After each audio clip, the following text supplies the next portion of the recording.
ಶುಭಾಶಯಗಳನ್ನ ಭಾಳ ಅರ್ಲಿ ಆಗಿ ಹೇಳ್ತಾ ಇದ್ದೀನಿ. ಇವತ್ತಿನ ದಿನ ಏನು ನಿನ್ನೆಯಿಂದ ಬಾಳೆಹೊನ್ನೂರಿನಲ್ಲಿ 100 ವರ್ಷಗಳನ್ನು ಕಾಫಿ ಬೆಳೆಗಾರರ ಒಂದು ಬೆಳೆಗೆ ಸಂಬಂಧಪಟ್ಟಂಥ ಸಂಶೋಧನೆಗಳಲ್ಲಿ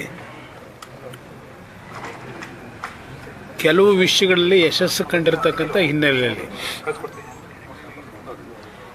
ನಿನ್ನೆಯಿಂದ 3 ದಿನಗಳ ಕಾಲ ಕಾಫಿ ಬೋರ್ಡ್ನಿಂದ ಒಂದು ಕಾರ್ಯಕ್ರಮ ನಡೀತಾ ಇದೆ. ಆ ಕಾರ್ಯಕ್ರಮದಲ್ಲಿ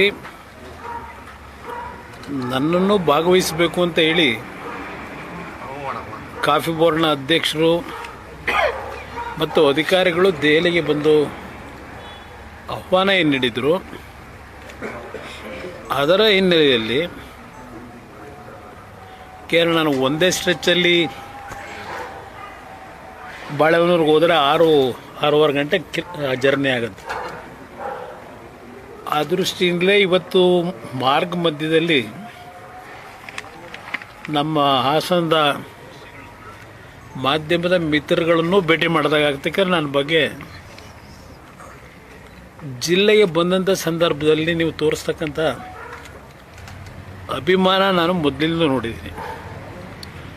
ನನ್ನ ಆತ್ಮೀಯ ಸಂಬಂಧಗಳು ನಿಮ್ಗಳ ಜೊತೆ ಇಲ್ಲದೇ ಇದ್ದರು, ಎಲ್ಲೋ ಒಂದು ಕಡೆ ನಮ್ಮವನು ಅನ್ನೋದು ನಿಮ್ಮೆಲ್ಲರ ಹೃದಯದಲ್ಲಿದೆ ಅಂತಕ್ಕಂಥದ್ದು ನಾನು ಅರಿತುಕೊಂಡಿದ್ದೇನೆ.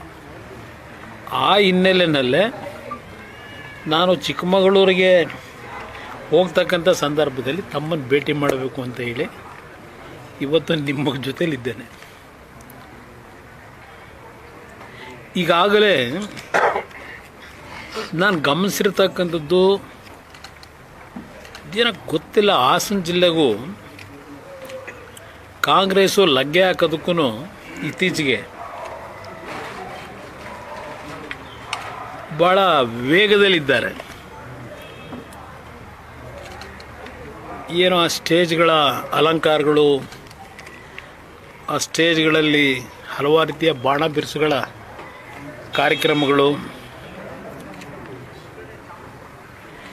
ಜಿಲ್ಲೆಗೆ ಯಾರೂ ಮಾಡದೇ ಇರತಕ್ಕಂಥ ಅಭಿವೃದ್ಧಿಗೆ ಚಾಲನೆ ಕೊಟ್ಟಿದ್ದೇವೆ. ಸುಮಾರು 70,000 ಕುಟುಂಬಗಳಿಗೆ ಮೊನ್ನೆ ನಡೆದಿರ್ತಕ್ಕಂಥ ಕಾರ್ಯಕ್ರಮದಲ್ಲಿ ಫಲಾನುಭವಿಗಳನ್ನು ಗುರುತಿಸಿ ಆರ್ಥಿಕ ನೆರವನ್ನು ಕೊಟ್ಟಿದ್ದೇವೆ ಅಂತಕ್ಕಂಥ ಅವ್ರ ಹೇಳಿಕೆಗಳು, ಜಾಹೀರಾತುಗಳನ್ನು ಗಮನಿಸಿದ್ದೇನೆ. ನನಗೆ ಇತ್ತೀಚೆಗೆ ಹಾಸನ ಒಂದು ಭಾಗ, ರಾಜ್ಯದಲ್ಲಿ ಏನು ನಡೀತಾ ಇದೆ, ನಾನಿದು ಯಾವುದೋ ಕುರ್ಚಿ ಇಡ್ಲಿ ವಡೆ ತಿಂದಿದ್ದು, ನಾಟಿ ಕೋಳಿ ಸಾರು ತಿಂದಿದ್ದು ಮಾತಾಡಲ್ಲ. ಅದು ಅವ್ರ ಪಕ್ಷದ ಅವ್ರಿಗೆ ಏನು ಬೇಕೋ ಅವ್ರು ಕೂತ್ಕೊಂಡು ಮಾತಾಡ್ಕೊಂಡವ್ರೆ. ಇಡ್ಲಿ ವಡೆನೂ ತಿಂದವ್ರೆ, ನಾಟಿ ಕೋಳಿನೂ ತಿಂದವ್ರೆ, ಅದು ಅವ್ರಿಗೆ ಸೇರಿದ್ದು. ಅದು ನನಗೆ ಮಹತ್ವ ಇಲ್ಲ. ಆಮೇಲೆ ಕಾಂಗ್ರೆಸ್ನ ಕುರ್ಚಿ ಯಾರು ಅಲಂಕರಿಸ್ತಾರೆ ಈ ರಾಜ್ಯದ ಮುಖ್ಯಮಂತ್ರಿ, ಅದು ನನಗೆ ಅವಶ್ಯಕತೆ ಇಲ್ಲ. ಈಗಾಗಲೇ ಜನ 136 138 ಸ್ಥಾನ ಕೊಟ್ಟು 140 ಗಡಿನೂ ದಾಟಿದ್ದಾರೆ. ಈಗಾಗಲೇ ಇನ್ನೊಂದು 3 ತಿಂಗಳು 4 ತಿಂಗಳು ಹೋದರೆ 3 ವರ್ಷ ಕಂಪ್ಲೀಟ್ ಆಗುತ್ತೆ. ಸಾವಿರಾರು ಬಾರಿ ಅವರ ವೈಫಲ್ಯಗಳನ್ನು ಮುಚ್ಕೊಳ್ಳಿಕ್ಕೆ ಕೇಂದ್ರ ಸರ್ಕಾರ ಅಂತಾರೆ. ಕೇಂದ್ರ ಸರ್ಕಾರದ ಮನವೊಲಿಸ್ತಕ್ಕಂಥದ್ದಕ್ಕೆ ನಿಮ್ಮಗಳ ಎಫರ್ಟ್ ಏನಿದೆ, ರಾಜ್ಯ ಸರ್ಕಾರದ ಮಂತ್ರಿಗಳದು, ಮುಖ್ಯಮಂತ್ರಿದು? ಒಂದು, ಉತ್ತರ ಕರ್ನಾಟಕದಲ್ಲಿ ಧಾರಾಕಾರವಾದ ಪ್ರವಾಹ. ಬಹುಶಃ ಇವತ್ತೊಂದು ಪತ್ರಿಕೆಯಲ್ಲಿ 1.5 ಪೇಜ್ ಆರ್ಟಿಕಲ್ ಇದೆ. ಡಿಸಾಸ್ಟರ್ ಮ್ಯಾನೇಜ್ಮೆಂಟ್ನಲ್ಲಿ ರಾಜ್ಯ ಸರ್ಕಾರದ ವೈಫಲ್ಯಗಳು ಎಷ್ಟರ ಮಟ್ಟಿಗೆ ಇದೆ ಅಂತಕ್ಕಂಥ ವಿಷಯವನ್ನು ಫ್ರಂಟ್ ಪೇಜಿಂದ 2ನೇ ಪೇಜ್ಗೂ ತಗೊಂಡೋಗಿದ್ದಾರೆ ಒಂದು ಪತ್ರಿಕೆಯಲ್ಲಿ. ಇನ್ನೊಂದು ಪತ್ರಿಕೆಯಲ್ಲಿ ಬೆಂಗಳೂರು ನಗರದ ಬಗ್ಗೆ ನಮ್ಮ ಲೇಬರ್ ಮಿನಿಸ್ಟ್ರು ನಿನ್ನೆ ಯಾವುದೊಂದು ಕಾರ್ಯಕ್ರಮದಲ್ಲಿ ಭಾಗವಹಿಸಿದ್ದಾರೆ. ಬೆಂಗಳೂರು ಡೆವಲಪ್ಮೆಂಟು ಮುಂದೆ ಯಾವ ಕೆಟ್ಟ ದಾರಿಗೆ ಹೋಗುತ್ತೆ ಅಂತಕ್ಕಂಥದ್ದು ಒಂದು ದೊಡ್ಡ ಆರ್ಟಿಕಲ್ಲೇ ಇದೆ ಟೈಮ್ಸ್ ಆಫ್ ಇಂಡಿಯಾದಲ್ಲಿ. ಅಲ್ಲೊಂದು ಡೆಕ್ಕನ್ ಡಿಸಾಸ್ಟರ್ ಮ್ಯಾನೇಜ್ಮೆಂಟ್ದು ಒಂದು ರಿಪೋರ್ಟ್ ಕೊಟ್ಟಿದ್ದಾರೆ. ನಾನೆಲ್ಲ ಸುದೀರ್ಘವಾಗಿ ಈಗ ನಿಮ್ಮ ಮುಂದೆ ಹೇಳಲಿಕ್ಕೆ ಹೋಗೋಣ. ಜೇವರ್ಗಿ, ಯಾದಗಿರಿ, ಕೊಪ್ಪಳ, ಬಾಗಲಕೋಟೆ, ಬೆಳಗಾವಿ ಈ ಎಲ್ಲ ಜಿಲ್ಲೆಗಳಲ್ಲಿ ರೈತ ಮುಂಗಾರಿನ ಹಂತದಲ್ಲಿ ಬೆಳೆದಂಥ ಬೆಳೆ ಸರ್ವನಾಶ ಆಗೋಯ್ತು ಮಳೆಯ ಅನಾಹುತಗಳಲ್ಲಿ. ಆ ಸರ್ವನಾಶ ಆದಾಗ ತಕ್ಷಣಕ್ಕೆ ರಾಜ್ಯ ಸರ್ಕಾರದ ಮಂತ್ರಿಗಳು ಯಾರು ಭೇಟಿ ಕೊಟ್ಟಿದ್ದು ನಾನು ನೋಡಲಿಲ್ಲ. ಬಹುಶಃ ಜನತಾದಳ ಕಲಬುರಗಿಯ ಜೇವರ್ಗಿ ಜಿಲ್ಲೆಗೆ, ಬಾಗಲಕೋಟೆಗೆ ಮೊದಲು ಭೇಟಿ ಕೊಟ್ಟು ಜನಗಳಿಗೆ ಸಾಂತ್ವನ ಹೇಳಿ APMC ಮಂಡಿಗಳಿಗೆ ಹೋಗಿ ಅಲ್ಲೂ ಸಹ ಚರ್ಚೆ ಮಾಡಿ ಒಂದು ನೈತಿಕ ಸ್ಥೈರ್ಯ ತುಂಬಲಿಕ್ಕೆ ಪ್ರಯತ್ನ ಪಟ್ಟಿದ್ದೇವೆ. ಅದು ಆ ಡ್ಯಾಮೇಜ್ಗಳಾದಾಗ ತೊಗರಿ ಬೆಳೆದರು ರೈತರು, ತೊಗರಿ ಕೇಂದ್ರ ಮಾಡಲಿಲ್ಲ, ಖರೀದಿ ಕೇಂದ್ರ.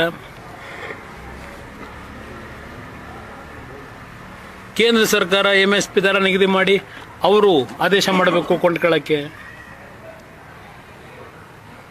ಇನ್ನು ಮೆಕ್ಕೆಜೋಳ ಇಡೀ ರಾಜ್ಯದಲ್ಲಿ ಈ ಬಾರಿ ಬಂಪರ್ ಕ್ರಾಪ್ ಬಂತು. ರಾಜ್ಯದ ಹಲವಾರು ಪ್ರದೇಶಗಳಲ್ಲಿ, ದಾವಣಗೆರೆ ಇರಲಿ, ಹಾವೇರಿ ಇರಲಿ, ಗದಗ ಇರಲಿ, ಈಗ ಹಲವಾರು ಪ್ರದೇಶಗಳಲ್ಲಿ ಮೆಕ್ಕೆಜೋಳ ಬೆಳೆದಂಥ ರೈತರು ಸುಮಾರು 10-15 ದಿನ ರಸ್ತೆಗಳಲ್ಲಿ ಪ್ರತಿಭಟನೆ ಮಾಡಿದ್ರು. ಆ MSP ದರ ಕೇಂದ್ರ ಸರ್ಕಾರ 2,500 ಅಂತ ನಿಗದಿ ಮಾಡ್ಕೊಂಡಿದ್ದಾರೆ. ತೊಗರಿಗೂ ಒಂದು ಬೆಲೆ ನಿಗದಿ ಮಾಡಿದ್ದಾರೆ MSPದು.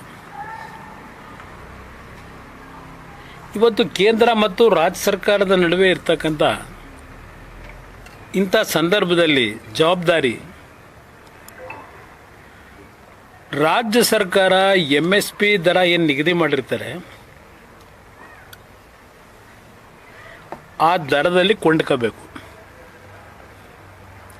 ಅದು ನೀವು 50 kg ಕೊಂಡ್ಕೊತೀರೋ, 20 kg ತಗೋತೀರೋ, ಇಲ್ಲ ಅದೆಂಥದ್ದು ನಿಮ್ಮ ಶೀತದಿಂದ ಅದರ ಕ್ವಾಲಿಟಿ ಟೆಸ್ಟ್ ಮಾಡಬೇಕು ಅಂತಿರೋ, ಅದೆಲ್ಲ ಮೊದಲಿಂದು ಈ ಮೊನ್ನೆ ಆಗಿರೋದಲ್ಲ, ಅದು ಮೊದಲಿಂದು ಮಾಡಿಬಿಟ್ಟಿದ್ದಾರೆ ಆ ಸಿಸ್ಟಮ್ಗಳನ್ನ.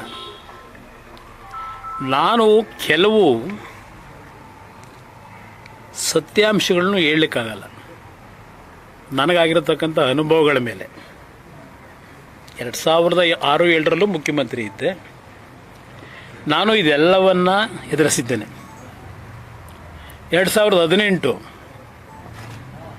ಈ ಪ್ರವಾಹ, ಈ ಅತಿವೃಷ್ಟಿಗಳನ್ನು ಅವತ್ತೂ ಎದುರಿಸಿದ್ದೇನೆ.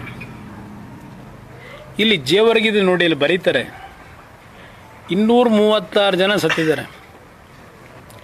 ಈ ಬಾರಿ ರಾಜ್ಯದಲ್ಲಿ ಈ ಸರ್ಕಾರ ಬಂದ ಮೇಲೆ ಕಳೆದ 2.5 ವರ್ಷದಲ್ಲಿ 2,800ಕ್ಕೂ ಹೆಚ್ಚಿನ ರೈತರ ಆತ್ಮಹತ್ಯೆ ಆಗಿದೆ. ಸಿದ್ದರಾಮಯ್ಯನವರೇ, ಕೆಲವು ನೆನ್ನೆ ಬೈರೇಗೌಡರು ಹೇಳ್ತಾರೆ, ಕೃಷ್ಣ ಬೈರೇಗೌಡರು ರೈತರಿಗೆ ಪರಿಹಾರ 1,000 ಕೋಟಿ ಕೊಡ್ತಾರಂತೆ, ಇನ್ಫ್ರಾಸ್ಟ್ರಕ್ಚರ್ಗೆ 300 ಕೋಟಿ ಕೊಡ್ತಾರಂತೆ. ಅವರೇ ಅಂದಾಜು ಮಾಡ್ಕೊಂಡಿದ್ದಾರೆ ಸರ್ಕಾರದಲ್ಲಿ. ಈ ಡಿಸಾಸ್ಟರ್ ಮ್ಯಾನೇಜ್ಮೆಂಟಲ್ಲಿ ಆಗಿರ್ತಕ್ಕಂಥ ಅನಾಹುತಗಳಲ್ಲಿ 1,02,000 ಕೋಟಿ ಲಾಸ್ ಆಗಿದೆ ಅಂತ ಹೇಳ್ತಾರೆ. 1,02,000 ಕೋಟಿ ರೈತನಿಗೆ ಲಾಸ್ ಆಗಿದ್ರೆ, ಇನ್ಫ್ರಾಸ್ಟ್ರಕ್ಚರ್ಗೆ ಲಾಸ್ ಆಗಿದ್ರೆ 1,000 ಕೋಟಿ ನೀವು ಏನು ಮಾಡ್ತೀರಿ? ವೇದಿಕೆ ಮೇಲೆ ಬರೀ ಪೊಳ್ಳಿ ಹೇಳಿಕೆ ಕೊಟ್ಕೊಂಡು ಎಷ್ಟು ದಿನ ಕಾಲ ಕಳೀತೀರಿ? ದಿನ ಗೊತ್ತಿಲ್ಲ ಅನ್ನೋದು ಮಾಹಿತಿ ತಗೊಳಕ್ಕೆ ಪ್ರಯತ್ನ ಪಡ್ತಾ ಇದ್ದೀನಿ. ಮಾರ್ಚ್ ಏಪ್ರಿಲ್ ತಿಂಗಳಿನಲ್ಲಿ 5,000 ಕೋಟಿ ಗೃಹಲಕ್ಷ್ಮಿ ಹಣನೇ ಕೊಟ್ಟಿಲ್ಲ ಅಂತ ನಡೀತು ಚರ್ಚೆ. ಅದನ್ನು ಎಷ್ಟು ಲೈಟ್ರ್ ವೇನಲ್ಲಿ ತಗೊಂಡ್ರು? ಮಹಿಳಾ ಮತ್ತು ಮಕ್ಕಳ ಕಲ್ಯಾಣ ಸಚಿವರು ಸದನಕ್ಕೆ ಮಾಹಿತಿಯನ್ನು ತಪ್ಪು ದಾರಿ ಕೊಟ್ಟು ಎದುರಾಡಿದರು. ಯಾರನ್ನಾದರೂ ಒಬ್ಬ ಅಧಿಕಾರಿನ ಇಲ್ಲಿವರೆಗೆ ಸಸ್ಪೆಂಡ್ ಮಾಡಿದ್ದೀರಾ? ಇಲ್ಲ ಆ ಅಮ್ಮನ ರಾಜೀನಾಮೆ ತಗೊಂಡ್ರ? 5,000 ಕೋಟಿ ಸಣ್ಣ ಅಮೌಂಟ್ ಅಲ್ಲ. ಸಿದ್ದರಾಮಯ್ಯನವರೇ ಹೇಳ್ತಾರೆ ಸ್ವಲ್ಪ ಮಾಹಿತಿ ಕೊರತೆಯಿಂದ ಹಾಗಾಗಿದೆ. ಅವರೇ ಹೇಳಿಕೆ ಕೊಟ್ಟವರು ವಿಧಾನಸಭೆಯಲ್ಲಿ. ಮಾರ್ಚ್ ಏಪ್ರಿಲ್ ಎಷ್ಟು ತಿಂಗಳಾಗಿದೆ? ನಿಮ್ಮ ಫೈನಾನ್ಸ್ ಮಿನಿಸ್ಟ್ರು ನೀವು ಅತ್ಯಂತ ಬಹುಶಃ ಅಮೇರಿಕಾದವರು ನಿಮ್ಮಂಥ ಫೈನಾನ್ಸ್ ಮಿನಿಸ್ಟ್ರು ಇನ್ನೂ ಬಂದಿಲ್ಲ. ಟ್ರಂಪ್ಗೆ ಸಿಕ್ಕಿಲ್ಲ ನಿಮ್ಮಂಥ ಫೈನಾನ್ಸ್ ಮಿನಿಸ್ಟ್ರು. ನಿಮ್ಮ ಕಾಲದಲ್ಲಿ 5,000 ಕೋಟಿ ಹಣ ಎಲ್ಲಿದೆ ಅನ್ನೋದು ನಿಮಗೆ ಗೊತ್ತಿಲ್ಲ ಅಂದರೆ ದುಡ್ಡು ರಿಲೀಸ್ ಮಾಡೋರು ನೀವು, ನಿಮ್ಮ ಇಲಾಖೆ ಎಷ್ಟು ಸಲೀಸಾಗಿ ಕೂತ್ಕೊಂಡಿದ್ದೀರಿ? ಏನು ಬಾಲೋವತ್ತಿದ್ರು ಇದನ್ನ ಹೇಳ್ಬೇಕಪ್ಪ. ಅವನು ಸೀನಿಯರ್ ಲೀಡರ್. ಅಸೆಂಬ್ಲಿ ಒಳಗೆ ಏನೇನಾಯ್ತು ಅವತ್ತು? 5,000 ಕೋಟಿ ಹುಡುಗಾಟನ ಬಿಡೋದು. ಇನ್ನು ಪಾಪ ರಾಜಣ್ಣ ಹೇಳ್ತಾನೆ ಇದ್ದರು, ಈ ವರ್ಷ 34 ಲಕ್ಷ ರೈತರಿಗೆ ಸಹಕಾರಿ ಬ್ಯಾಂಕ್ನಲ್ಲಿ 24,000 ಕೋಟಿ ರೈತನಿಗೆ ಸಾಲ ಕೊಡ್ತೀವಿ ಅಂತ. ಎಲ್ಲಿಡ್ರೆ ಅವ್ರೇನು ಕೊಡಲ್ಲ. ನಾವು ಒಂದು ನಿಮಿಷ ಹೇಳಿದ್ರೋ ಇಲ್ವೋ? ನಿಮ್ಮ ಸಹಕಾರಿ ಬ್ಯಾಂಕಿಂದ ಕೊಡ್ತೀನಿ ಅಂತ ಅವರೇ ಘೋಷಣೆ ಮಾಡಿದರು. ನಾವೇನು ಕೊಡಪ್ಪ ಅಂತ ಹೇಳಿರಲಿಲ್ಲ. ಈಗ ನವಂಬರ್ ತಿಂಗಳವರೆಗೆ 12,000 ಕೋಟಿ ಕೊಟ್ಟವರಂತೆ. ಅದು ಕೊಟ್ಟಿಲ್ಲ ದುಡ್ಡನ್ನ. ಅದೆಲ್ಲ ಅಲ್ಲಲ್ಲೇ ಅಡ್ಜಸ್ಟ್ಮೆಂಟ್ ಮಾಡ್ಕೋತಾರಲ್ಲ. ಅವ್ರಿಗೆ ಗೊತ್ತು, ನನಗೆ ಗೊತ್ತಿಲ್ಲ. ಕೋಆಪರೇಟಿವ್ ಮರುಪಾವತಿ ಆಗಿರುತ್ತೆ, ಪುನಃ ಅವ್ರಿಗೆ ಹೋಗಿರುತ್ತೆ ಅಷ್ಟೇ. ಹೊಸ ಸಾಲ ಕೊಟ್ಟಿಲ್ಲ. ಅದಕ್ಕೆ ಮಾತಾಡ್ತಿದ್ರು ಅದೆಲ್ಲೋ ಕೇಂದ್ರ ಸರ್ಕಾರದಲ್ಲಿ ನಬಾರ್ಡಿಂದ ನಮಗೆ ಕಟ್ ಶಾರ್ಟ್ ಮಾಡಿಬಿಟ್ಟವ್ರೆ ದುಡ್ಡು ಕೊಡೋದನ್ನ. ಇದೊಂದು ರೀಸನ್ ಕೊಡೋದು. 34 ಲಕ್ಷ ರೈತರಿಗೆ ಕೊಡ್ತೀವಿ ಅಂದರು. 24 ಲಕ್ಷ ಜನಕ್ಕೆ ಸಿಕ್ಕಿದೆ ದುಡ್ಡು. ಅಂದರೆ ದುಡ್ಡು ಸಿಕ್ಕಿಲ್ಲ, ಅಡ್ಜಸ್ಟ್ಮೆಂಟ್ ಆಗಿದೆ. ಅವ್ರು ಕೋಆಪರೇಟಿವ್ ಅವ್ರು ಹೇಳಬೇಕು ಅದೆಲ್ಲ ಏನೇನಾಗಿದೆ. ಬಹುಶಃ ನಾನು 2 ಬಾರಿ ರಾಜ್ಯದಲ್ಲಿ 2006, 2007, 2018 ಆ ರೈತ ಮಾಡಿದಂಥ ಸಾಲ ಮನ್ನಾ ಮಾಡಿ ಕೋಆಪರೇಟಿವ್ ಬ್ಯಾಂಕ್ಗಳಿಗೆ, TCC ಬ್ಯಾಂಕ್ಗಳಿಗೆ ರೈತನಿಗೆ 1 ಲಕ್ಷ ರೂಪಾಯಿ ಸಾಲ ಮನ್ನಾ ಮಾಡಿದೆ. ಮಾಡಿದ್ರಿಂದ 13 ಬ್ಯಾಂಕ್ಗಳು ಈ ಬ್ಯಾಂಕ್ಗಳು ಉಳಿದೋ ಅವತ್ತು ನಾನು ಕೊಟ್ಟಿದ್ರಿಂದ. ಅವ್ರಿಗೆ ಕೊಟ್ಟೆ ಅಂತೇಳಿ ಸರ್ಕಾರ ಖಜಾನೆ ಖಾಲಿ ಆಯಿತು ಅಂತ ಹೇಳಿಲ್ಲ ಇವ್ರ ಥರ. ಒಂದೊಂದು MLA ಕ್ಷೇತ್ರಕ್ಕೆ ಎಷ್ಟೆಷ್ಟು ಕೋಟಿ ದುಡ್ಡು ಕೊಟ್ಟಿದ್ದೀವಿ ಅನ್ನೋದನ್ನ ಅಂಕಿಅಂಶ ಹೇಳ್ಬೇಕು. ಅವರು ಸಿದ್ದರಾಮಯ್ಯ ಶ್ವೇತಪತ್ರ ಹೊರಡಿಸ್ಲಿ. ಇನ್ನೇನು ಬಜೆಟ್ ಮಂಡನೆ ಮಾಡ್ತಾರೆ. ಬಹುಶಃ ಹೋದ ವರ್ಷ 4,09,000 ಕೋಟಿ ಏನೋ ಮಾಡಿರಬೇಕು ಬಜೆಟು. ಈ ವರ್ಷ 4,70,000 ಕೋಟಿಗೆ ಹೋಯ್ತಾರಂತೆ. ಸಾಲ ಎಷ್ಟಕ್ಕೆ ಹೋಗ್ಬೋದು? 785 ಇದೆ. ಹತ್ತತ್ರ 8.5, 9, 10 ರೀಚ್ ಮಾಡ್ತಾರೆ ಸಿದ್ದರಾಮಯ್ಯನವರು. ಸಾಲ ಮಾಡಬಾರ್ದು ಅಂತ ಯಾರು ಹೇಳ್ತಾರೆ? ಕೇಂದ್ರ ಸರ್ಕಾರ ಸಾಲ ಮಾಡಿಲ್ವಾ? ಕೇಂದ್ರ ಸರ್ಕಾರ ಸಾಲ ಮಾಡಿದರೆ ಸುಮಾರು 11 ಲಕ್ಷ ಕೋಟಿ ಕ್ಯಾಪಿಟಲ್ ಅಸೆಟ್ಗೆ ಸಾಲ ಮಾಡಿದ್ರೆ ಕೇಂದ್ರ ಸರ್ಕಾರ. ನೀವು ಸಾಲ ಮಾಡಿ ಎಷ್ಟು ಕ್ಯಾಪಿಟಲ್ನ ಅಸೆಟ್ನ ಕ್ರಿಯೇಟ್ ಮಾಡಿದ್ದೀರಿ ಕರ್ನಾಟಕದಲ್ಲಿ? ಅದೇನೋ ಭದ್ರಾ ಮೇಲ್ದಂಡಕ್ಕೆ ದುಡ್ಡು ಕೊಡಲಿಲ್ಲ, ಅದೇನೋ ಪೆರಿಪೆರಿಯಲ್ ರಿಂಗ್ ರೋಡಿಗೆ ದುಡ್ಡು ಕೊಡಲಿಲ್ಲ. ಯಾತಿಗೆ ಕೊಡ್ತಾ ಇಲ್ಲ ನಿಮಗೆ? ಕೇಂದ್ರ ಸರ್ಕಾರದಿಂದ ಕೊಡ್ತಕ್ಕಂಥ ಹಲವಾರು ಯೋಜನೆಗಳಿಗೆ ನಿಮ್ಮಲ್ಲಿ ಶಿಸ್ತುಬದ್ಧವಾದಂಥ ಗುಣಾತ್ಮಕವಂಥ ಕೆಲಸಗಳು ಮಾಡಿಲ್ಲ. ಈಗ ನಿಮ್ಮ ಜಲ ಮಿಷನ್ನೇ ಕೇಂದ್ರ ಸರ್ಕಾರದಿಂದ 11,000 ಕೋಟಿ ಕಟ್ಟಾಗಿದೆ. ಈಗ 11-13 ಕಟ್ಟಾಗಿದೆ. ಯಾಕೆ ಕಟ್ ಮಾಡಿದ್ದೀವಿ ಅಂತ ಕೇಂದ್ರ ಸರ್ಕಾರದಲ್ಲಿ ನೀರಾವರಿ ಸಚಿವರು ಪಾರ್ಲಿಮೆಂಟ್ನಲ್ಲೇ ಹೇಳೋರೆ. ಇದು ನಿಮ್ಮಲ್ಲಿರೋ ನ್ಯೂನ್ಯತೆ. ಸುಮ್ಮನೆ ಅದು ಎಂಥದ್ದು GBA ಮಾಡ್ತೀನಿ, ಕನಕಪುರನೂ ಬೆಂಗಳೂರಿಗೆ ಸೇರಿಸ್ತೀನಿ, ಮಾಗಡಿನೂ ಬೆಂಗಳೂರಿಗೆ ಸೇರಿಸ್ತೀನಿ, ಅವು ಯಾವ ಚಿಲ್ಲರೆಗಳೆಲ್ಲ ನನ್ನಿಂದ ಬೆಳೆದವು. ಏನು ಮಾಡೋನು ಕುಮಾರಸ್ವಾಮಿ ಅಂತಾರೆ, ಏನು ಕೊಟ್ಟವನೇ ಕುಮಾರಸ್ವಾಮಿ ಅಂತಾರೆ. ಅವ್ರ ಕಣ್ಣೆದುರಿಗೆ ಅವ್ರ ಕ್ಷೇತ್ರದಲ್ಲಿ ನಾನು ಏನು ಕೆಲಸ ಮಾಡಿದ್ದೀನಿ ಕಣ್ಣೆದುರಿಗಿದೆ ಜನಗಳ ಹತ್ರ. ನನಗೇನು ಅದ್ರ ಬಗ್ಗೆ ಅವರಿಂದ ಯಾರಿಂದಲೂ ಸರ್ಟಿಫಿಕೇಟು ಬೇಕಿಲ್ಲ ನನಗೆ. ಬಿಡೋದು ಜನ ಇದ್ದಾರೆ, ಅವ್ರು ಕೊಟ್ಕೊತಾರೆ ಮುಂದಕ್ಕೆ. ಮಾತೆತ್ತಿದ್ದಾರೆ ಕುಮಾರಸ್ವಾಮಿ ಮಂಡ್ಯ ಜಿಲ್ಲೆಯಲ್ಲಿ ಕಾರ್ಖಾನೆ ತರಲಿಲ್ಲ, ನಮ್ಮ ತಾಲೂಕಲ್ಲಿ 500 ಎಕರೆ ಕೊಡ್ತೀವಿ, ನಮ್ಮ ತಾಲೂಕು ಬಂದರೆ 300 ಕೊಡ್ತೀವಿ. ಈ ಹೇಳಿಕೆ ಮಾಧ್ಯಮಗಳಲ್ಲಿ ಕೊಡ್ತಾವೆ. ಅದು ಹೆಂಗೆ MLA ಕೊಡೋಕ್ಕಾಯ್ತದೆ? ಭೂಮಿನ ಕೊಡೋಕ್ಕಾಯ್ತದಪ್ಪ MLA? ಎಲ್ಲಿಂದ ತಂದು ಕೊಡ್ತಾರೆ? ನಾನು ಮುಖ್ಯಮಂತ್ರಿಗೆ ಪತ್ರ ಬರೆದೆ. ಇವತ್ತು ಕೇಂದ್ರದಲ್ಲಿ ಯಾವ ರೇರ್ ಅರ್ತ್ ಮ್ಯಾಗ್ನೆಟ್ನ ಪ್ರೊಡಕ್ಷನ್ ಮಾಡಲಿಕ್ಕೆ ಚೈನಾಗೆ ಕಾಂಪೀಟ್ ಮಾಡ್ತಾ ಇದ್ದೀವಿ. ಅದು ನನ್ನ ಕಲ್ಪನೆ 2018ರಲ್ಲೇ ಇಟ್ಟಿದ್ದೆ. 9 ಕಡೆ ಇಂಡಸ್ಟ್ರಿಯಲ್ ಕ್ಲಸ್ಟರ್ ಮಾಡಬೇಕು ಅಂತ. ಈ ಜಿಲ್ಲೆನ ಯಾರ್ಯಾರು ನಿರ್ನಾಮ ಮಾಡಿದ್ರು ಅನ್ನೋದನ್ನ ಮುಂದೆ ಹೇಳ್ತೀನಿ, ಈ ಹೇಳಲ್ಲ. ಅಭಿವೃದ್ಧಿ ಅಂತಕ್ಕಂಥದ್ದನ್ನು ಯಾರ್ಯಾರಿಂದ ಈ ಜಿಲ್ಲೆಗೆ ಅನಾಹುತ ಮಾಡಿದ್ರು, ಯಾವ ಪಕ್ಷಗಳು ಮಾಡಿದೆ ಲೂಟಿ ಹೊಡೆಯೋಕ್ಕೋಸ್ಕರ, ಈಗ ನಾನು ಮಾತಾಡೋ ಪರಿಸ್ಥಿತಿಲಿಲ್ಲ. ಹೇಳ್ತೀನಿ, ಅದು ಕಾಲ ಬರುತ್ತೆ.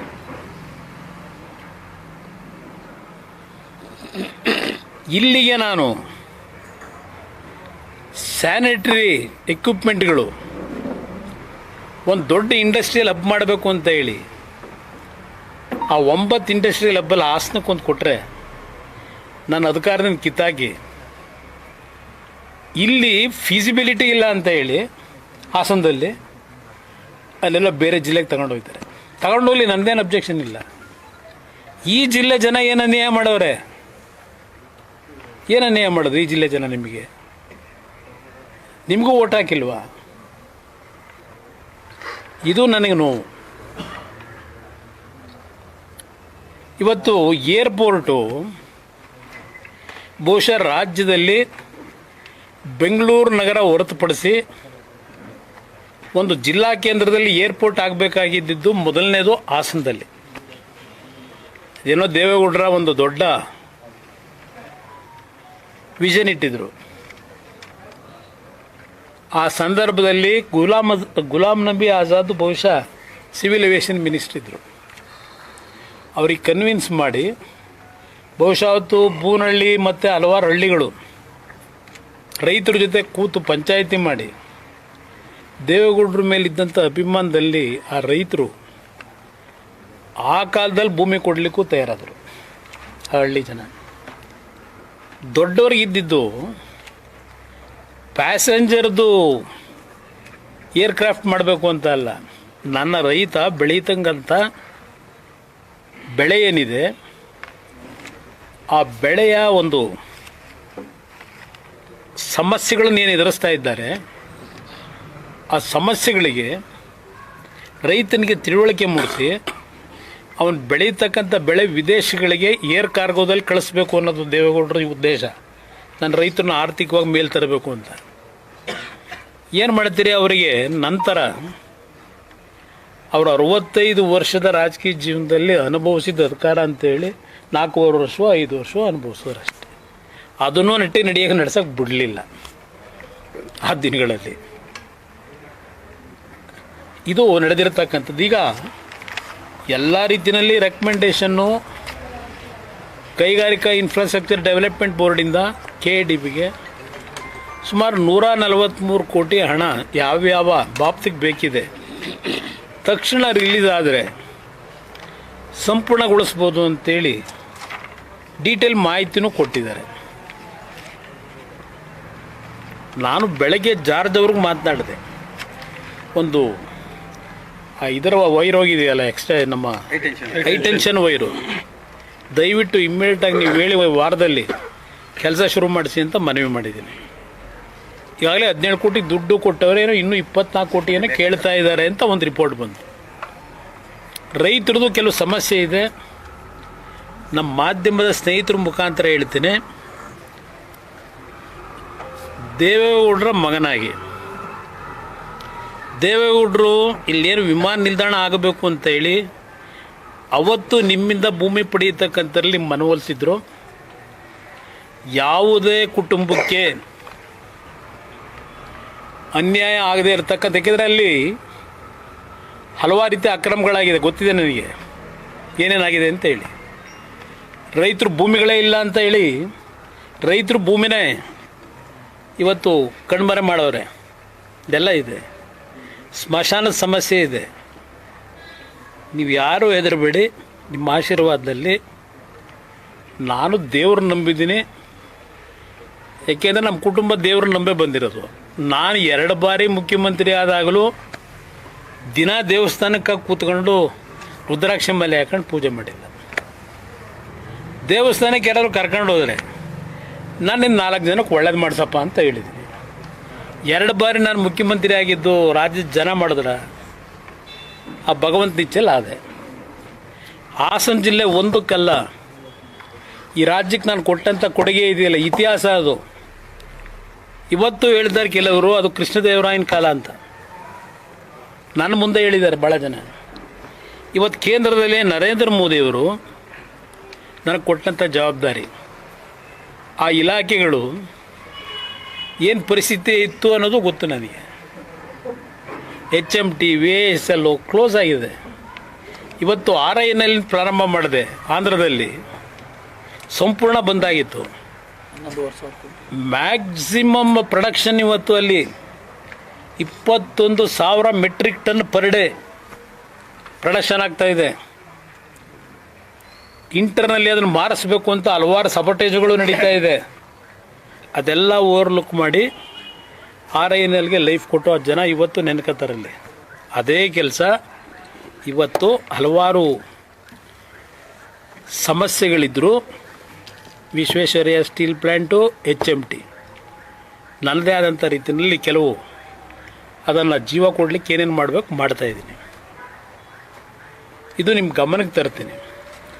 ನನ್ನ ಇಲಾಖೆ ಬಗ್ಗೆ ಪಾಪ ನಮ್ಮ ಕಾಂಗ್ರೆಸ್ ನಾಯಕರುಗಳು ಹೇಳ್ತಾರೆ, ಮಂಡ್ಯಗೆ ಕಾರ್ಖಾನೆ ತರಲಿಲ್ಲ, ಆಸ್ತಕ್ಕೊಂದು ಕಾರ್ಖಾನೆ ತರ್ಬೋದಾಗಿತ್ತು, ಇನ್ನೂ ತಂದಿಲ್ಲ.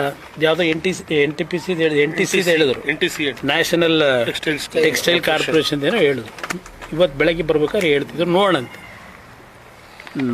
ನನಗೆ ಇರ್ತಕ್ಕಂಥ ಲಿಮಿಟೇಷನ್ನಲ್ಲಿ ರಾಜ್ಯ ಸರ್ಕಾರವು ನನಗೆ ಕೋಆಪ್ರೇಷನ್ ಕೊಡದೇ ಇದ್ದರೆ, ಭೂಮಿ ಕೊಡಬೇಕಾದ್ರೆ ಅವರು, ನೀರು ಕೊಡಬೇಕಾದ್ರೆ ಅವರು, ಎಲೆಕ್ಟ್ರಿಸಿಟಿ ಕೊಡಬೇಕಾದ್ರೆ ಅವರು, ಇದು ಯಾವುದನ್ನು ಅವ್ರು ಮಾಡಿದೆ. ಅವರು ಮೊನ್ನೆ ಉತ್ತರ ಕೊಟ್ಟವ್ರೆ MP ಪಾಟೀಲ್ರು. ಹಲವಾರು ಕಡೆ ನಾವು ಮಾಡೋಕ್ಕೆ ಹೋದೋ ಮಾಡೋಕ್ಕೆ ಜನ ಬಿಟ್ಟಿಲ್ಲ, ಭೂಮಿ ಇಲ್ಲ ಅಂತೇಳಿ ಮೊನ್ನೆ ಅಸೆಂಬ್ಲಿಯಲ್ಲಿ. ಇಲ್ಲಿ ಕೆಲವು MLAಗಳು ಕುಮಾರಸ್ವಾಮಿ ಹೂ ಬಿಡ್ಸೋಕೆ ಕೊಟ್ಟವನೇ ಮಂಡ್ಯದವರಿಗೆ, ನಾವು 300 ಎಕರೆ ಕೊಡ್ತೀವಿ, 500 ಎಕರೆ ಕೊಡ್ತೀವಿ, ಬರಲಿ ಅಂತ. ಈ ಕೂವಕದ ಮಾತುಗಳು ನಿಲ್ಲಿಸಿ ಇವತ್ತೇನು 7,290 ಕೋಟಿ ವೆಚ್ಚದಲ್ಲಿ ಮ್ಯಾಗ್ನೆಟಿಕ್ ಪ್ರೊಡಕ್ಷನ್ ಶುರು ಮಾಡ್ತಾ ಇದ್ದೀವಿ. 5 ಕಂಪ್ನಿಗಳಿಗೆ ಅವಾರ್ಡ್ ಮಾಡ್ತಿದ್ವಿ.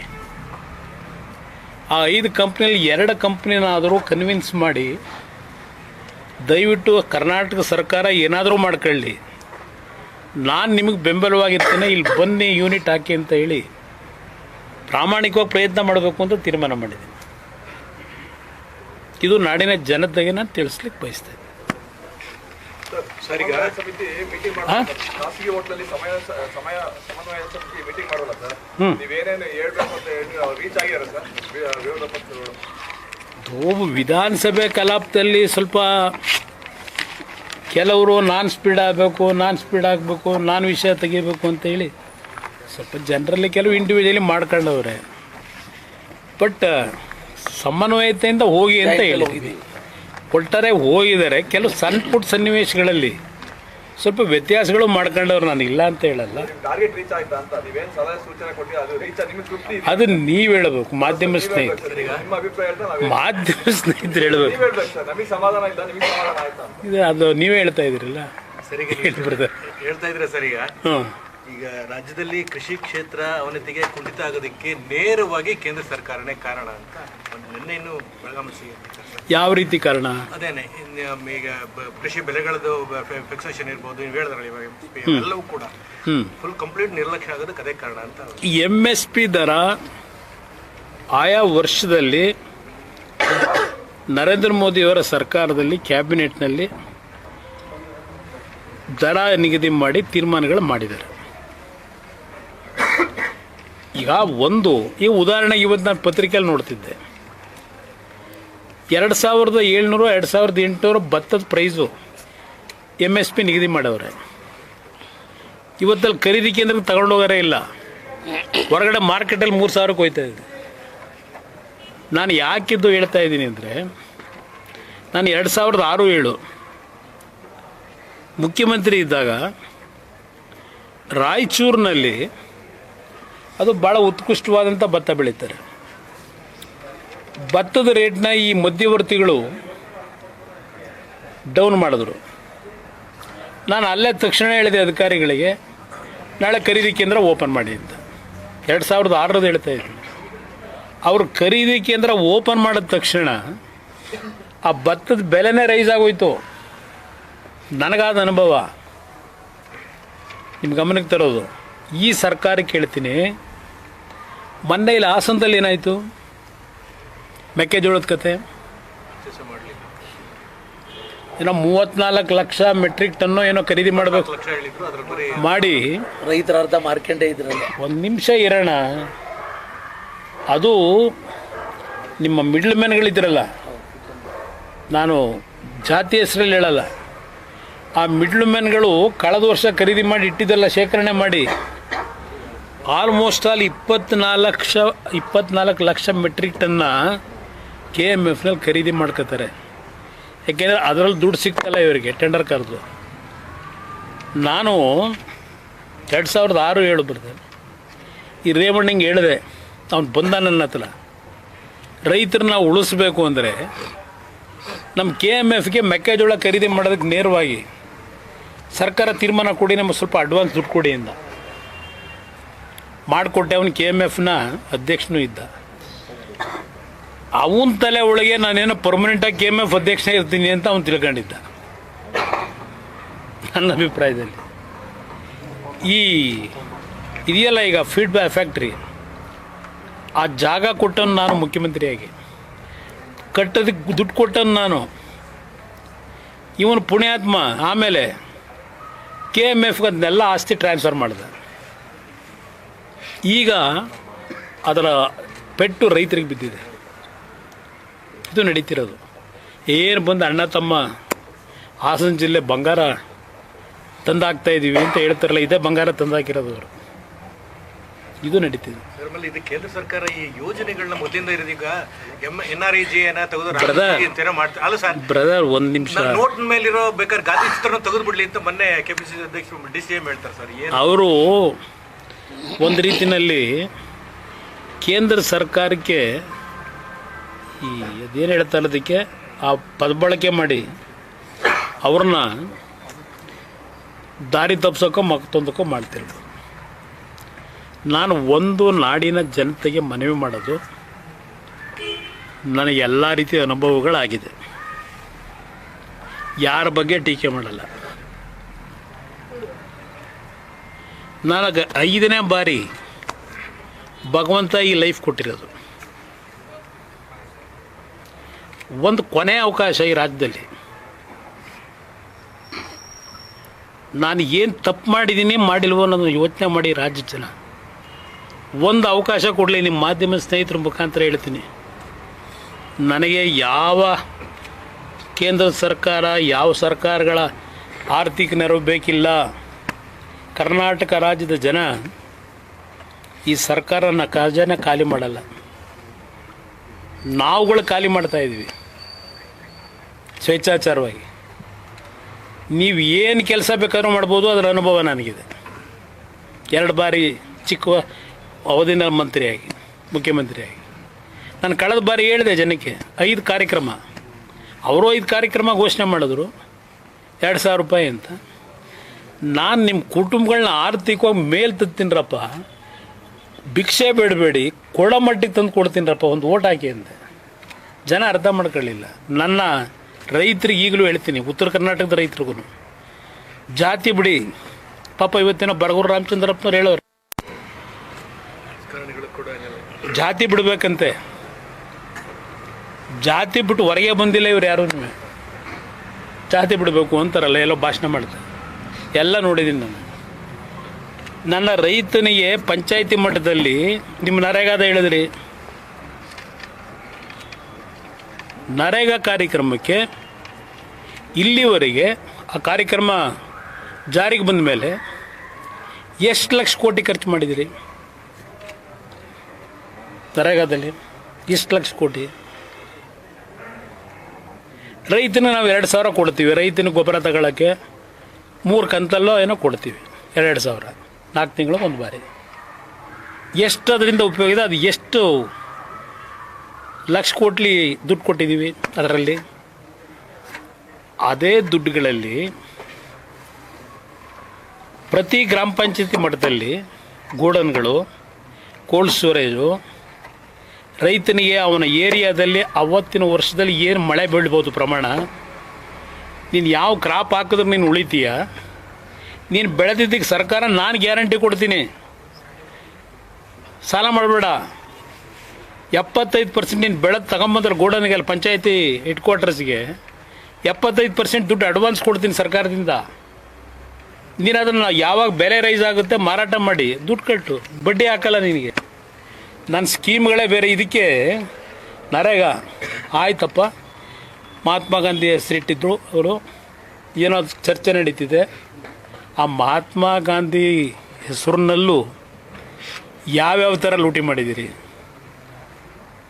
ಕರ್ನಾಟಕದಲ್ಲೇ ತಗೊಳ್ಳಿ ಲೆಕ್ಕ, ಯಾವ್ಯಾವ ಥರ ಲೂಟಿ ಮಾಡಿದ್ದೀರಿ. ಇದನ್ನು ಈ ಥರ ಹಣ ಸೋರಿಕೆ ಆಗುತ್ತಲ್ಲ, ಇದನ್ನು ನಿಲ್ಲಿಸಿ ಪರ್ಮನೆಂಟು ಇನ್ಫ್ರಾಸ್ಟ್ರಕ್ಚರ್ ಕೊಡಿ ರೈತನಿಗೆ, ಉಳ್ಕತ್ತಾನೆ ರೈತ. ಜಿಲ್ಲೆ ಕುಂಠಿತ ಆಗಿದ್ದೆ ಕುಮಾರಸ್ವಾಮಿ ಅವರಿಂದ. ಅವರಿಗೆ 3 ಯೋಜನೆಗಳು ಬರ್ತಿತ್ತು, ಅದನ್ನು ಯಾವ ಯೋಜನೆ? ನೀರಾವರಿ ಯೋಜನೆಗಳು ಕೂಡ ಈಗ ಬರ್ತಾ ಇದೆಯಲ್ಲ ಎತ್ತಿನೊಳೆಯಿಂದ. ಎತ್ತಿನೊಳೆ ಎಲ್ಲಿಗೆ ಬಂದಿದೆ? ಅದೇ ವಿಚಾರವಾಗಿ ನಾಳೆ ಕೇಂದ್ರಕ್ಕೆ ಹೋಗಿ ಅಯ್ಯೋ ಹೋಗಿ ಈಗ ಮೇಕೆದಾಟು ಅಲ್ಲಿಂದಲೇ ಶಿಪ್ಪಲ್ ತಗೊಂಬತ್ತವ್ರ ನೀರನ್ನ ಬ್ರದರ್, ಮೇಕೆದಾಟು ನೀರನ್ನ ನಾಳೆ ಮೀಟಿಂಗ್ ಮಾಡಿ ಭಾಳ ಮಹತ್ತರವಾದ ಸಭೆ ಮಾಡಿ ಆ ಶಿಪ್ಪಲ್ಲೇ ತಗೊಂಬತ್ತವ್ರ ಮೇಕೆದಾಟನ್ನ. ಎತ್ತಿನೊಳದು ಕೊಡ್ತೀವಿ ಅಂತ ಹೇಳಿದ್ರಿ ಸರ್ ಕೋಲಾರ. ಯಾವಾಗ? ನಾಳೆ ಒಂದು ಮೀಟಿಂಗ್ ಮಾಡಿ ಅಂದ್ರೆ ನಾವು ಸುಮ್ಮನಿರಲ್ಲ ಅಂತ ಹೇಳಿದ್ರೆ ಸರ್. ಯಾರು ಕೊಡಲ್ಲ ಅಂದ್ರೆ? ಕೇಂದ್ರ ಸರ್ಕಾರ ಸಹಕರಿಸ್ತಿಲ್ಲ ಅಂತ. ಕೇಂದ್ರ ಸರ್ಕಾರ ಯಾಕೆ ಕೊಡ್ತಾರೆ? ರಾಜ್ಯ ಸರ್ಕಾರ ಜವಾಬ್ದಾರಿ. ಕೇಂದ್ರ ಸರ್ಕಾರ ಏನು ಮಾಡ್ತಾರೆ? ಪರಿಸರ ಇಲಾಖೆ ಅನುಮತಿ ಕೊಟ್ಟು ಪರಿಸರ ಇಲಾಖೆ ಅವ್ರ ಜವಾಬ್ದಾರಿನಿದೆ, ಅವ್ರ ಕೆಲಸ ನಿರ್ವಹಿಸ್ತಾರೆ. ಪರಿಸರ ಇಲಾಖೆನ ಕನ್ವಿನ್ಸ್ ಮಾಡಬೇಕಾದ್ರು ರಾಜ್ಯ ಸರ್ಕಾರ. ನೀವು ಕನ್ವಿನ್ಸ್ ಮಾಡಿದೆ, ನೀವು ಇಷ್ಟ ಬಂದಂಗೆ ಮಾಡ್ಕೊಂಡು ಕೊಡಿ ಅಂದ್ರೆ ಕೊಡ್ತಾರಾ? ಅಲ್ಲೂ ವ್ಯಾಪಾರ ನಡ್ಸೋಕೆ ಹೋದ್ರೆ ಅದು ಹೇಳಲ್ವಾ? ಮೊನ್ನೆ ಪ್ರೈಮ್ ಮಿನಿಸ್ಟ್ರಿಗೆ ಎದುರಿಲ್ಲ, ನಾನು ಹೋಮ್ ಮಿನಿಸ್ಟ್ರಿಗೆ ಎದುರಿಲ್ಲ, ಇವನು ಯಾವನೋ ಒಬ್ಬ ಡೀಲ್ ಮಾಡೋಕ್ಕೆ ಬರ್ತಾನಂತೆ, ಇವನಿಗೆ ಎದುರ್ತೀನಿ ನಾನು. ಯಾಕೆ ಚಂದ? ಇವನೇನು ಒಬ್ಬ ಮುಖ್ಯಮಂತ್ರಿ ಉಪಮುಖ್ಯಮಂತ್ರಿ ಈ ಪದ ಬಳಕೆ ಮಾಡೋಕ್ಕೆ? ಸರ್, 5 ಹೆಸರಲ್ಲಿ ಅದೇ ವರ್ಷ ಸಿಎಂ ಸಿದ್ದರಾಮಯ್ಯ ಮಜಾ ಮಾಡಿದಂತ ನೀವು ಹೇಳಿದ್ಗ ಯಾವ ಇಂದ? ಅಲ್ಲ ಸರ್, ಸಿಎಂ ಸಿದ್ದರಾಮಯ್ಯ ಹೇಳಿದಕ್ಕೆ ಕ್ವಶನ್ ಕೇಳಿದಾಗ ಆರಾಮ ಮಾಡ್ತಾರೆ. ಅವ್ರದ್ದೇನು ಕೊಡುಗೆ ಐಂದಾಗೆ? ಅವ್ರು ಹೇಳ್ಬೇಕಪ್ಪ, ಏನ್ ಕೊಡುಗೆ ಕೊಟ್ಟಿ ಐಂದಾಗ ಅವ್ರು ಏನು ಕೊಡುಗೆ ಕೊಟ್ಟವ್ರು ಹೇಳ್ಬೇಕು. ಗರಂ ಮಾಡ್ತಾರೆ ಸರ್, ಮೆಸೇಜ್ ಹೇಳ್ಕೊಂಡು ಕೇಂದ್ರ ಸಚಿವರಿಗೆ ಕೇಳಿ ಅಂತ ಕೂಡ ಗರಂ ಮಾಡ್ತಾರೆ. ಐಂದ ಅದು ಅವರ ಬದುಕಿಗೆ ಅದನ್ನು ಇಟ್ಕೊಂಡವ್ರೆ. ಐಂದ ವರ್ಗದ ಜನರ ಬದುಕಿಗೆ ಐಂದ ಇಟ್ಟಿಲ್ಲ ಅವರು, ಅವರ ರಾಜಕೀಯ ಬದುಕಿಗೋಸ್ಕರವಾಗಿ ಇಟ್ಕೊಂಡವ್ರು. ನೀವು ಮಂಡ್ಯಕ್ಕೆ ಏನು ಕೊಡುಗೆ ಕೊಟ್ಟಿದ್ದೀರಾ? ಆಮೇಲೆ ಜನ ಮಾತಾಡ್ತಾರೆ ಬನ್ನಿ, ಮಾಡಿದ್ದೀರಿ ಅಂತ ನೀವು ಹೇಳ್ತೀರಾ. ಮಂಡ್ಯಕ್ಕೆ ಏನು ನಿಮ್ಮ ಕೊಡುಗೆ ಏನು? ಜನ ಮಾತಾಡ್ತಾರೆ ಬನ್ನಿ, ಕೇಂದ್ರ ಕಳಿಸಿದಾರೆ ಅಂತ ಕೇಳಿದ್ರು. ಜನ ಮಾತಾಡ್ತಾರೆ. ನಾನು ಯಾಕೆ ಮಾತಾಡಿ? ಮಂಡ್ಯ ಜನ ಮಾತಾಡ್ತಾರೆ. ಸರ್, ನೀವು ಪದೇ ಪದೇ ಎತ್ತಿನ ಹೊಳೆ ಯೋಜನೆ ನೀರು ಎಲ್ಲೆಲ್ಲಿಗೆ ಹರಿಸ್ತೀವಿ? ನಾನು 12 ವರ್ಷ ಆಯ್ತು ಹೇಳಿ. ಐ ಥಿಂಕ್ 2013ರಲ್ಲೋ 14ರಲ್ಲೋ ಪಾರ್ಲಿಮೆಂಟ್ ಚುನಾವಣೆ ಟೈಮಲ್ಲಿ ಅಲ್ಲಿ ಗುದ್ಲಿ ಪೂಜೆ ಮಾಡಿದ್ರು ಚಿಕ್ಕಬಳ್ಳಾಪುರದಲ್ಲಿ. 2 ವರ್ಷದಲ್ಲೋ 1 ವರ್ಷದಲ್ಲೋ ಕೊಡ್ತೀವಿ ನೀರನ್ನ ಅಂತ. ಎಷ್ಟು ವರ್ಷ ಆಯ್ತು ಈಗ? ದುಡ್ಡು ಎಷ್ಟು ಖರ್ಚು ಮಾಡೋರೆ? ಎಷ್ಟು ನೀರು ಸಿಗುತ್ತೆ ಅಂತ ಈಗ ಅಂದಾಜು ಮಾಡೋರೆ? ನೀರು ಕೊಡಿ, ನಾನು ಅಭಿನಂದಿಸ್ತೀನಿ ನಿಮಗೆ, ನಾನು ವಿರೋಧ ಮಾಡ್ತಿಲ್ಲ. ಎತ್ತಿನ ಹೊಳೆ ನೀರು ಕೊಡ್ತೀವಿ, ಎತ್ತಿನ ಹೊಳೆ ನೀರು ಕೊಡ್ತೀವಿ ಅಂತ ಹೇಳಿ ಆ ಚಿಕ್ಕಬಳ್ಳಾಪುರ, ಕೋಲಾರ, ಬೆಂಗಳೂರು ಗ್ರಾಮಾಂತರಕ್ಕೆ ಆ ರೊತ್ ನೀರನ್ನ ಕೊಟ್ಟು ಆ ಜನಗಳನ್ನ ಸರ್ವನಾಶ ಮಾಡ್ತಾ ಇದ್ದೀನಿ. ನಾನು 18ರಲ್ಲಿ ಹೇಳಿದೆ ಟರ್ಷಿಯರಿ ಪ್ಲ್ಯಾಂಟ್ ಹಾಕ್ದೆ ನೀರು ಕೊಡಬೇಡಿ ಇಂದೆ ನಾನು ಇದ್ದ 14 ತಿಂಗಳಲ್ಲಿ. ಟೊಮೊಟೊನ ತಗೋತಿಲ್ಲ, ಅಲ್ಲಿ ಬೆಳೆಯ ಮೆಟೀರಿಯಲ್ನ ಯಾರು ಕೊಂಡ್ಕೊಳ್ಳಲ್ಲ ಇವತ್ತಲ್ಲಿ. ₹100 ಡೌನ್. ಇದು ಪರಿಸ್ಥಿತಿ. ಎಷ್ಟು ದಿವಸ ಬೇಕು? ಎತ್ತಿನ ಹೊಳೆ ಜೂನು ಅಂದರು. ಯಾವ ಜೂನು ಕೊಡ್ತಾರೆ? ಎಷ್ಟು ಸಾವಿರ ಕೋಟಿ ಖರ್ಚು ಮಾಡಿದ್ರು? ಏರಿಕೆ ಆಗ್ತಾನೆ ಇದೆ. ಹಾಂ, ಏರ್ತಾ ಇದೆ. ಹಿಂದೆನ ಮಾಧ್ಯಮ ಸ್ನೇಹಿತರಿಗೆ ಎಲ್ಲರೂ ಬರೋದ್ರಿ, ಬಹುಶಃ ಎತ್ತಿನ ಹೊಳೆ ನೀರು ಬರಲ್ಲ, ಎತ್ತಿನ ಹೊಳೆ ಪೈಪ್ ಲೈನ್ ಆಗ್ತಾ ಇರೋದು ಆನೆಗಳು ಓಡಾಡೋಕ್ಕೆ ಅಂತ ನೀವೇ ಬರ್ತಿದ್ದೀರಿ. ನೋಡಿದ್ದೀನಿ ಅದನ್ನ. ಸರ್, ಈಗ ಒಂದಂತೂ ಸ್ಪಷ್ಟ ಅನ್ಬೋದ ಸರ್, ಈಗ ನಿಮ್ಮ ಇಲಾಖೆ ಸಂಬಂಧಪಟ್ಟ ಹಾಗೆ ಇಲ್ಲಿ ಕರ್ನಾಟಕ ರಾಜ್ಯದಲ್ಲಿ ಯಾವುದೇ ಅಭಿವೃದ್ಧಿ ಕೆಲಸ ನೀವು ಮಾಡಕ್ ಆಗ್ತಾ ಇಲ್ಲ ಅನ್ನೋದು. ಬ್ರದರ್, ಒಂದು ನಿಮಿಷ, ನನ್ನ ಹತ್ರ 2 ಇಲಾಖೆ ಇದೆ. ಡೆಲ್ಲಿನಲ್ಲಿ ಪ್ರಧಾನಮಂತ್ರಿಗಳು ಕೊಟ್ಟಿದ್ದಾರೆ. ಒಂದು ಹೆವಿ ಇಂಡಸ್ಟ್ರಿ, ಇನ್ನೊಂದು ಸ್ಟೀಲ್ ಮಿನಿಸ್ಟ್ರಿ. ಸ್ಟೀಲ್ ಮಿನಿಸ್ಟ್ರಿಗಿರೋದು ಬಜೆಟು 7 ಕೋಟಿ ಸ್ಟೀಲ್ ಮಿನಿಸ್ಟ್ರಿಗೆ. ಇಲ್ಲಿ ಹೆವಿ ಇಂಡಸ್ಟ್ರಿಗೆ ಒಂದು PM ಅವರ ಒಂದು ವಿಷನ್ 2070ಗೆ 0 ಕಾರ್ಬನ್ ಮಾಡಬೇಕು ಅಂತ. ಅದಕ್ಕೆ ಫೇಮ್ 1 ಮಾಡಿದ್ರು, ಫೇಮ್ 2 ಮಾಡಿದ್ರು, ಈಗ PME ಡ್ರೈವ್ ಅಂತ ಹೇಳಿ 3ನೇ ಸ್ಟೇಜಿಗೆ ತಂದರು. ಅದಕ್ಕೆ 10,900 ಕೋಟಿ ಕೊಟ್ಟಿದ್ದಾರೆ. ಅದರಲ್ಲಿ 14,000 ಎಲೆಕ್ಟ್ರಿಕ್ ಬಸ್ಸಸ್ಗಳನ್ನು ಖರೀದಿ ಮಾಡ್ತಾಯಿದ್ದೀವಿ. 14,000 ಎಲೆಕ್ಟ್ರಿಕ್ ಬಸ್ಸಸ್ನಲ್ಲಿ 4,500 ಕರ್ನಾಟಕಕ್ಕೆ ಕೊಡ್ತಾಯಿದ್ದೀನಿ. 4,500 ಬಸ್ಸು. ತೆಲಂಗಾಣ ಕೊಡ್ತಿರೋದು 2,200, ಅಹಮದಾಬಾದಿಗೆ ಕೊಡ್ತಿರೋ 1,000, ಡೆಲ್ಲಿ ಕೊಡ್ತಿರೋದು 2,800, ಕರ್ನಾಟಕಕ್ಕೆ 4,500 ಬಸ್ ಕೊಡ್ತಾಯಿದ್ದೀನಿ ಎಲೆಕ್ಟ್ರಿಕ್ ಬಸ್. ಇದೊಂದು ಭಾಗ ಇರಲಿ. ನಮ್ಮ ಇಲಾಖೆ ಇಂಡಸ್ಟ್ರಿಗಳನ್ನು ಫಾರಮ್ ಮಾಡೋದಕ್ಕಿಲ್ಲ, ಅದು ರಾಜ್ಯ ಸರ್ಕಾರದ ವ್ಯಾಪ್ತಿಗೆ ಬರೋದು.